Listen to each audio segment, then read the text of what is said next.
ஒற்றுமை அரசாங்கத்தில் உள்ள முஸ்லிம் அல்லாத தலைவர்கள் தலைகணத்தோடு நடந்து கொள்வதாக பாஸ் கட்சித் தலைவர் டத்தோஸ்ரீ அப்துல் அடி அவாங் கடுமையாக சாடியுள்ளார். அவர்களை கட்டுப்படுத்தும் திராணி, அம்னோ, PKR, அமனா ஆகிய மூன்றுக்குமே கிடையாது. அந்த அளவுக்கு அக்கட்சிகள் பலவீனமாக இருப்பதாக அடி குற்றம் சாட்டியிருக்கின்றார். பெயருக்குத்தான் அவை மலாய் முஸ்லிம் கட்சிகளாக இருக்கின்றன.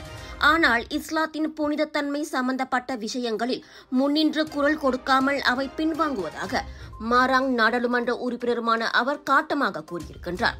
ஹலால் சான்றிதழ் விவகாரத்தில் DAP நாடாளுமன்ற உறுப்பினர் த்ரேசா காக் பேசிய பேச்சை அரசாங்கத்தில் உள்ள மலாய் தலைவர்கள் கண்டிக்கவில்லை.